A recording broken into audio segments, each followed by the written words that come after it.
Alright, so I'm looking at ExamCraft 2019 Even Cert Higher Level Maths Paper 1, Question 7. A rainwater collection tank of height h meters is in the shape of an inverted cone as shown. The angle between the slant height and perpendicular axis is alpha, where alpha is equal to 2 over 6, or tan alpha is equal to tan inverse 2 over 6. Or tan alpha is equal to 2 over 6, and tan alpha is equal to 1 over 3. That's possibly going to be useful. Nice to simplify it like that. Show that the radius of the cone can be expressed as. Okay, so important to note that this shape here is a right angle triangle. We know this length is h. We know this is the radius here. What links h and the radius? Well, this is the hypotenuse, so that means up here the radius is going to have to be the opposite because it's opposite the angle, and this is going to have to be the adjacent. So what links the adjacent and the opposite? You'd say tan theta is equal to opposite over tan theta is equal to opposite over adjacent. So tan alpha is going to be opposite over adjacent. So tan alpha is going to be or over h, which is also equal to 1 over 3. Multiply both sides by h, or is equal to a third h. H is the same as h over 1. And how do we multiply fractions? Top by top, bottom by bottom. H over 3 meters. Boom, done. It asks us then to... says hence or otherwise show that the volume of the cone is given by. Well, I know the volume of a cone from my log tables is a third pi r squared h, and I want the volume in terms of h, so I do not like the fact there is an or. Well, I know from the first part that or is equal to h over 3, so volume of the cone is equal to a third pi h over 3 squared times h. That's just replacing that with that. How do I square fractions here? Well, squaring of fractions is the same as multiplying it by itself. So it's top by top, bottom by bottom again, which is a third pi. H by h is h squared. 3 by 3 is 9 h, and that h is over 1. Now I really have 4 fractions being multiplied together because this pi is the same as pi over 1, same as the h is the same as h over 1. So volume of the cone is equal to h cubed pi over 27. And look, you can simplify that to the way it wants it. V cone is equal to 1 over 27 pi h cubed meters cubed. And I know it's meters cubed because the units are meters, and think meters by meters by meters would be meters cubed. On a certain day, water is collected at a rate of, now that's really important, 2 centimeters cubed per minute. That's d something, and it's collected, so it's a positive 2. There are questions where you're given a shape, like a three-dimensional container, and it says water leaks out of it. If water's leaving something, it's a negative rate, so it would be a minus there, but this is being collected.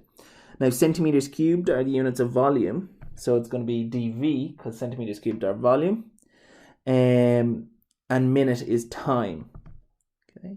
Now, I'm just a little bit wary because the first units were meters cubed, weren't they? And now we're dealing with, let's just double check.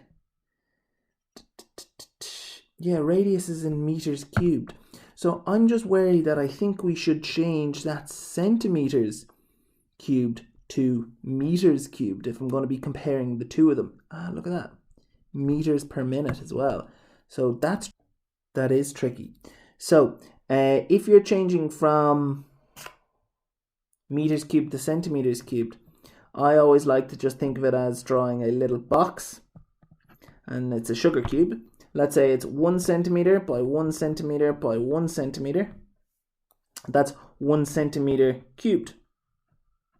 But if the box was actually 0.01 meters, 0.01 meters, and 0.01 meters. 0.01 by 0.01 by 0.01, 0.1 cubed is 1 by 10 to the minus 6 meters cubed. So 1 centimeter cubed is 1 by 10 to the minus 6 meters cubed. So 2 centimeters cubed is going to be, well, dv dt is equal to 2 by 10 to the minus 6 meters cubed. So first tricky bit in the question. It says find the rate of change of the height, or say show that the rate of change of the height of the water, h of x, the height h of x of the water in the tank is given by. So I want dh dt. Want dh dt. Now, before we go and jump anywhere, do we have h in terms of t? H blah blah blah blah blah t. H is equal to something with t's in it. No. So at that point you write down what I want. I want that. Now this is a related rates of change question where we're going to use the chain rule, but I like to write it as, look, write down what you want after doing this check. Then write down what you have. I have dv dt. It's either in the question or it'll be given to you beforehand. And then I write down PCF. PCF standing for probably can find. I should be able to find this thing that makes it all make sense. So I want a h on the top line, and I know I'm going to multiply these two fractions together. I want a h on the top line. There's no h here, so that means there has to be a h over here. Okay, so that's going to be h. Okay, and then on the bottom line, I want the t. Oops. Okay, so if I want a t on the bottom line and there's a t already there, that means there's probably not going to be a t here. Let's think about the top line, what I don't want on the top line. I don't want that v on the top line, so that needs to cancel. So that's why it's going to be a dv there. Okay, so this probably can find thing. Do I have h in terms of v, the height in terms of the volume? No. I do have v in terms of h though. V is equal to 1/27th pi h cubed. V is equal to 1/27 pi h cubed. I could find dv dh by differentiating this in terms of h. Bring down the 3, so it's 1/27 by 3, which is 1/9 pi h squared. And then I can flip that on its head and go dh dv. Oh, that's not what I've written down. I could say dh dv is equal to 1/1/9. And actually, before I do that, I'm going to write this as a nicer fraction. dv dh is equal to pi h squared over 9. Because I'm going to write it as 1 now. I'm going to use this. 1 all over pi h squared over 9, and this 1 on the top line is 1/1. It's a fraction. So how do I divide a fraction by another fraction? I flip the second fraction and multiply. So it's 1/1 multiplied by 9 over pi h squared. So dh dv is equal to 9 over pi h squared. Brilliant. Now that gets now used here. dh dt is equal to dv dt, which is the 2 by 10 to the minus 6, multiplied by 9 pi h squared. And they say, that's fine, let's just multiply that together. So it's top by top, bottom by bottom, because this is a fraction. dh dt is equal to 9 by 10 to the minus 6 into my calculator, and that's not what I'm supposed to say. I'm supposed to say 2 by 10 to the minus 6 into my calculator, multiplied by 9. Get that in scientific notation. 1.8 times 10 to the minus 5 all over pi h squared. And how do I know the units? Well, what are the units of height? Meters. And what are the units of time? Second. So it's meters per second. Done. And that's what it's actually asked for, isn't it? Sorry, minutes is the units of time. Like the donkey that I am, forgetting that they said minutes, but I think we just spotted that anyways. Minutes. There we go. Next part, find the rate of change of height of the water when the height is equal to 3 centimeters. So find dh dt when h is equal to 3 centimeters or 0.03 meters. Be careful with the units. They really hate us for units here. To two significant figures. So find dh dt, the rate of change in the height of the water. If they're just saying rate, if they don't say with respect to something, they are referencing time on the bottom line. So if they don't say with respect to something, what did we say? It was 1.8 by 10 to the minus 5, wasn't it?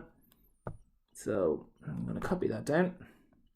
And all we have to do for this is to fill in the 0.03. dh dt is equal to 1.8 times 10 to the minus 5 all over pi 0.03 squared.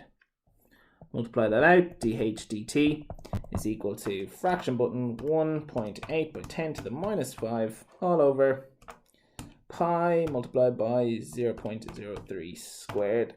Enter. 6.36 times 10 to the minus 3. It says the two significant figures, dh dt is equal to 0. So move the decimal place 1 to the left. And then it's going to be 2 more to the left. So there's going to be 2 zeros appear after the decimal point. 636 to two significant figures. Go to the third significant figure, which would be this 6 here, which makes us round up. The units of height is meters, and the units of time is per minute. So it's dropping by that. Sorry, it's growing by that per minute. Okay, so what do we know? We know or is equal to h over 3 from the very, very start.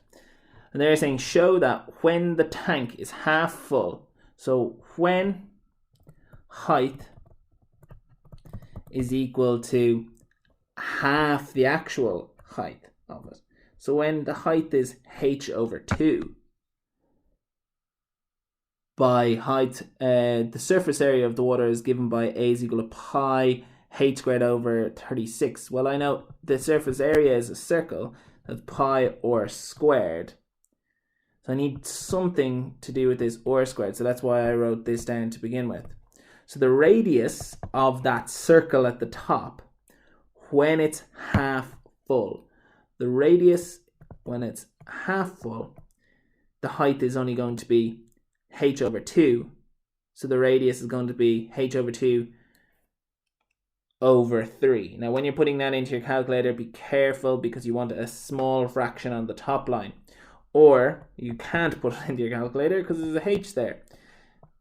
Big fraction, 3 over 1. How do we divide fractions? We flip the second and multiply. So it's h over 2 times 1 over 3. So the radius is h over 6. Now this should be very like ringing a bell here because I know the a is going to be pi or squared. So that's h over 6 squared. A is equal to pi h squared over 36.